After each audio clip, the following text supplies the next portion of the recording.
ରକ୍ତ ପାଷାଣରୁ ବହିଲା କ୍ଷୀରର ବନ୍ୟା। କାହିଁକି ଗାଁର ନାମ ହେଲା ଆରଡ଼ି।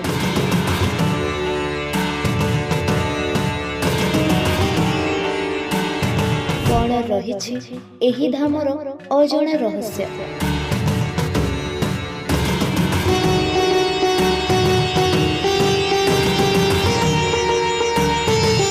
ଓଡ଼ିଶାର ଭଦ୍ରକ ଜିଲ୍ଲା ଅନ୍ତର୍ଗତ ଆରଡ଼ି ଗ୍ରାମର ଆଖଣ୍ଡଳମଣି ମନ୍ଦିର ଭଗବାନ ଶିବ ତଥା ବାବା ଆଖଣ୍ଡଳମଣିଙ୍କୁ ଉତ୍ସର୍ଗୀକୃତ। ଆରଡ଼ି ଭଦ୍ରକରୁ ପ୍ରାୟ 37 କିଲୋମିଟର ଦୂରରେ ଅବସ୍ଥିତ। ପୂର୍ବେ 1830 ରୁ 1840 ଖ୍ରୀଷ୍ଟାବ୍ଦ ମଧ୍ୟରେ ଏହା ଏକ କାଠ ମନ୍ଦିର ଥିଲା। ବର୍ତ୍ତମାନ ଏହାକୁ ପଥର ଓ ସିମେଣ୍ଟ ଦ୍ୱାରା ପୁନଃ ନିର୍ମାଣ କରାଯାଇ 150 ଫୁଟ ଲମ୍ବ ବିଶିଷ୍ଟ କରାଯାଇଛି।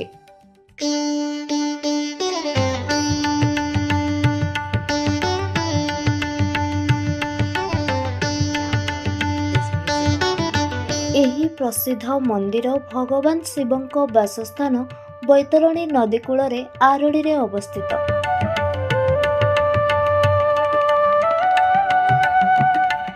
ଏହି ସ୍ଥାନଟି ବୈତରଣୀ ନଦୀ ଦେଇ ଡଙ୍ଗା ଦ୍ୱାରା ଚାନ୍ଦବାଲି ସହିତ ମଧ୍ୟ ସଂଯୋଗ ରହିଛି।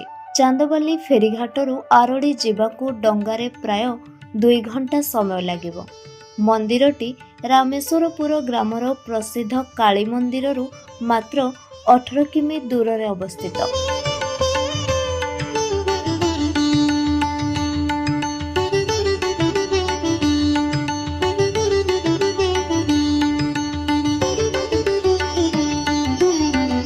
କିମ୍ବଦନ୍ତୀ ଅନୁଯାୟୀ ପ୍ରାୟ 350 ବର୍ଷ ପୂର୍ବେ ଜମିଦାର ଶ୍ରୀ ନୀଳାଦ୍ରି ସମର ସିଂହ ମହାପାତ୍ରଙ୍କ ରାଜତ୍ୱ ସମୟରେ ଗୋଟିଏ ପ୍ରତ୍ୟୁଷରେ ଜମିଦାର ବୈତରଣୀ ନଦୀ କୂଳରେ ଥିବା ତାଙ୍କ ଧାନ କ୍ଷେତକୁ ଚାଷ କରିବାକୁ ଜଣେ ଚାଷୀଙ୍କୁ ପଠାଇଥିଲେ। ଚାଷ କରୁଥିବା ସମୟରେ ତାଙ୍କର ଲଙ୍ଗଳର ମୁନ କିଛି କଠିନ ସାମଗ୍ରୀ ସହିତ ଆଘାତ କରି ଭାଙ୍ଗି ଯାଇଥିଲା।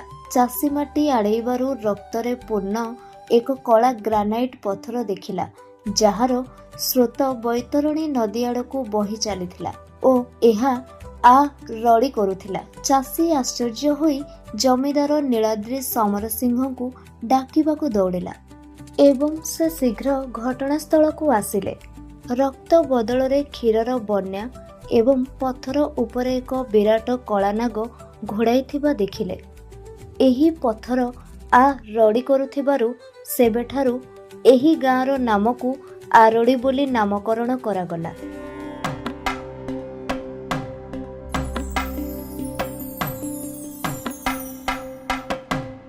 ସେହି ରାତିରେ ଜମିଦାର ସେହି ସ୍ଥାନରେ ଭଗବାନ ଆଖଣ୍ଡଳମଣିଙ୍କ ଆଗମନ ବିଷୟରେ ଏକ ସ୍ୱପ୍ନ ଦେଖିଲେ।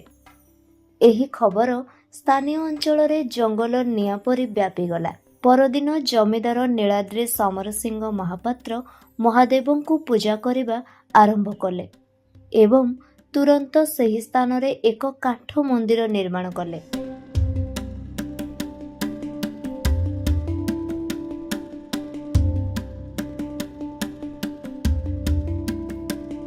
ବିଭିନ୍ନ ଗ୍ରାମରୁ ବହୁ ସଂଖ୍ୟକ ଭକ୍ତ ମହାଦେବଙ୍କୁ ଦର୍ଶନ ଏବଂ ପୂଜା କରିବା ଆରମ୍ଭ କଲେ। ଜମିଦାର ଯାଜପୁର ଜିଲ୍ଲାର ନହରା ଗ୍ରାମ ନାମକ ଏକ ଗ୍ରାମର 5 ଜଣ ବ୍ରାହ୍ମଣଙ୍କୁ ପ୍ରଭୁ ଆଖଣ୍ଡଳମଣିଙ୍କ ସେବା ପୂଜା ଏବଂ ଯତ୍ନ କରିବା ପାଇଁ ନିମନ୍ତ୍ରଣ କରିଥିଲେ।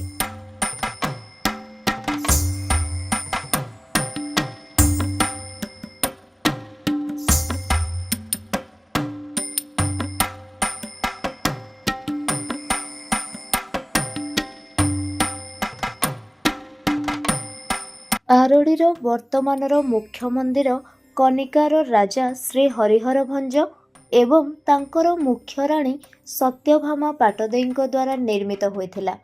ମନ୍ଦିରର ଉଚ୍ଚତା ପ୍ରାୟ 150 ଫୁଟ।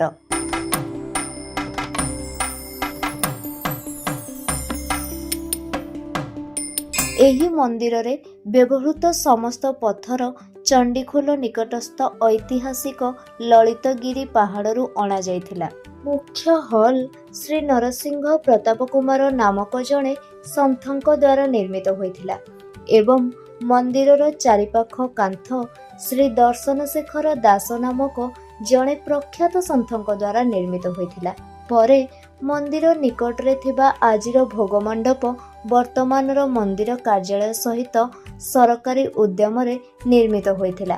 ବାବା ଆଖଣ୍ଡଳମଣିଙ୍କ ମନ୍ଦିରରେ ମହାଶିବରାତ୍ରି ଭଳି ଅନେକ ମେଳା ଏବଂ ଉତ୍ସବ ପାଳନ କରାଯାଏ। ଏଥିସହିତ ପ୍ରଭୁ ମହାଦେବଙ୍କୁ ମାନସିକ କରି କେଶଦାନ ମଧ୍ୟ କରାଯାଏ। କୁହାଯାଏ ଯେ ପ୍ରଭୁ ଆଖଣ୍ଡଳମଣିଙ୍କ ପାଖରେ ମାନସିକ କଲେ ବହୁଦିନର ଆଶା ପୂରଣ ହୁଏ।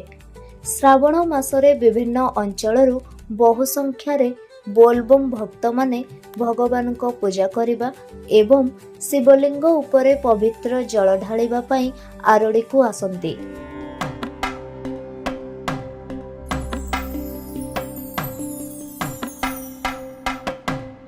ବୋଲବମ୍ ଭକ୍ତମାନେ ଭାରତର ବିଭିନ୍ନ ନଦୀ ଯଥା ଗଙ୍ଗା, ବୈତରଣୀ, ମହାନଦୀ, ସାଳନ୍ଦୀ, ପେଟା ଇତ୍ୟାଦିରୁ ପବିତ୍ର ଜଳ ଏକ ବାହୁଙ୍ଗୀ ସାହାଯ୍ୟରେ ବହନ କରନ୍ତି।